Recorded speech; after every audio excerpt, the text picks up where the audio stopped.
Hi guys, it's your girl Melissa at Miyamo Mental Health, dropping gems about all different types of mental health topics. Now, if you're interested in anything, any topic you want me to cover, please leave a comment, please subscribe, please share, please be interactive, and let's all heal together during this healing journey. Have a great day. Hi guys, it's your girl Melissa. So there's a reason why I have these roses. So what I want to talk about is dissociation.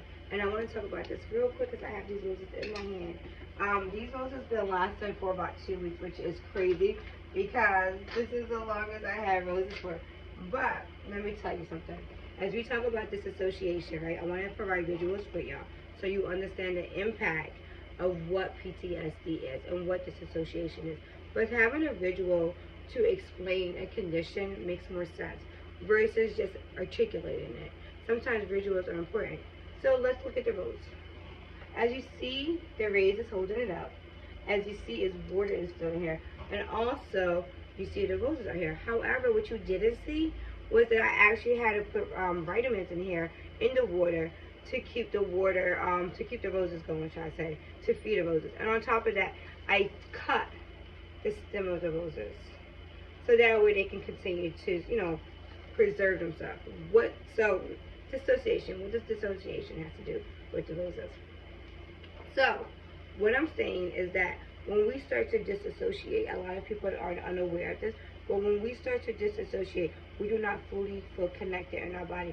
We do not feel integrated into the world. So as clinicians, when we say you have to ground yourself, what we're talking about is that you have to be in the present. So although you can see things, let's say you're seeing things with your eyes, but your mind is somewhere else. So technically your mind and eyes are not in alignment. So your eyes can be absorbing information, but if you're stuck in your mind, then you're not integrated with your eyes, what your eyes are seeing, because your eyes are constantly sending signals to your brain. However, it cannot really send new signals if you're living in your mind. So this is why people are like, oh, I didn't even realize this, or they're doing this subconsciously, because they're not integrated all the way into the world, because they are living in their mind versus living in the present, which is a form of dissociation. Because imagine if you're seeing these things, right, and you're moving and you're navigating, right, and you're just doing this thing, but your mind is somewhere else. The two are going to feel disconnected. And with dissociation, you can really feel that. That's not just a feeling that's happening in your mind. That's a feeling that's happening in your body too. Dissociation is like you feeling limpy. You could be feeling limpy. You could be feeling disconnected. You don't feel a part of the world. This is how dissociation happens, that you literally are leaving. Literally, your mind is checking out in a sense. This is why people will have mental fogs or headaches and things of that nature when they talk about dissociation. Dissociation is a real condition that should not be taken lightly, because dissociation can cause accidents, dissociation can cause dizziness, dissociation can cause headaches. Dissociation is literally you not being integrated into the world. This is a process that happens during PTSD that a lot of people had to. During the process of trauma, the individual had to actually leave the world for a second because the trauma was so significant. Yes, that do happen. Of course, a person may be physically there present, but their mind is somewhere else. And this is when we know it's dissociation, because your mind and your eyes are not computing at the same level. And dissociation is when trauma is so significant to the individual that they cannot even stand sometimes to be in their own body. So they sometimes have to mentally be somewhere else. The idea of counseling, the idea of therapy, the idea of everything, and a lot of people thought disassociation was like, well, war veterans. Like, they're only for war veterans. No, they're for everybody. Anyone can disassociate. We probably are disassociation all the time, all of us, without knowing it. But getting back to this. So imagine, right? And I want to just take an encounter so that way you know what disassociation is. So imagine, right, if I took the roses out the water, right? And then imagine if I empty out the water, right? And I took the rays out.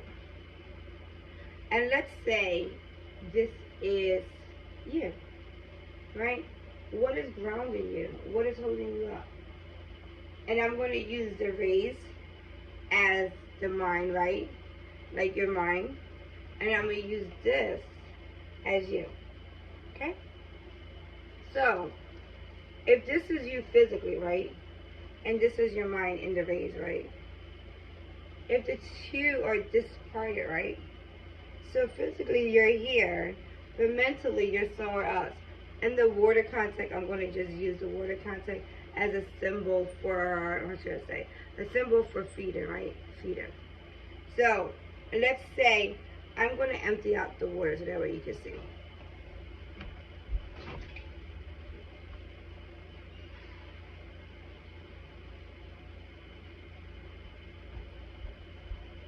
So, I'm back. So let's say now you have an empty contact, right? Empty rays. No contact is in it. So, and then you have the roses. This is you. Where's your mind? Where's your mind? Here.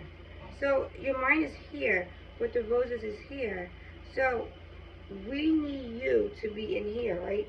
But if you're here, your mind and your eyes and everything is over here, but it doesn't have the mind integrated into it, then basically you're operating off of subconscious. You're just operating. And in order to stay up, you need your mind to be integrated, right? You need us to be standing. You need your mind to be integrated with yourself. The two, when they're separated, there are disconnection. They're dissociated. There are literally two opposite things happening in your body. Whereas though you would feel unstable, your equilibrium may be off, you may get dizziness, as I say, and different things. So, on top of that, right, where's the water? What's feeding this? So even though you have your physical component, right, and then on top of your physical component, you now have your mind, but where is the water? Can roses survive without water? Now keep in mind, I already cut them, the stems, because we know in order to keep roses alive a little bit longer, we have to cut the stem. If not, they'll die, right? So, and also we need water, right? Because without water, what would happen? All of us too. We need water. Many of us go through life and not drink water. Our body is a component of anywhere between 70 to 80% water. Why are we not drinking water daily? So that's also added to some of the anxiety and different things like that, because you don't have enough water going through your body, which is dehydration, which causes different stuff. But when we talk about, let's talk about the concept again. So where's the water? We need water. Why? Because we constantly need to feed our mind. We constantly need to understand what's happening. Because without that, we'll start to disassociate. You see? Physically, you're here. Mentally, you're there. But on top of that physical, on top of the physical, on top of the mental, we also got to have appropriate diet to feel integrated. We also got to make certain that we're feeding our body. We got to make certain that we also are reading and that we also are taking ourselves seriously, doing hobbies. All of these things is a part of life. So, and look, even like, okay, it looks okay. But when you put the water in it, it looks all connected. Right now, if I had water in the other jar, everything would be disconnected. The idea is that you want to be whole. And you need all of these components. Same thing with roses. And this is just on a lower level. You need the rays to keep it up. You need the water to feed it. You need to cut it so it can stay longer and be healthier. You need to actually add the food into the content to preserve it. That's what I did earlier. But we're not talking about all those entities. Just keep in mind when we talk about dissociation that you understand why it's important and that you understand what is happening when we start to dissociate. I'm going to put the water in here. What is happening to the brain is everything. And you see, now the roses is integrated and standing up. I hope that gave you some visual of what dissociation can look like. I might use coffee next time, but different visuals to help articulate different conditions. Have a great day and please share.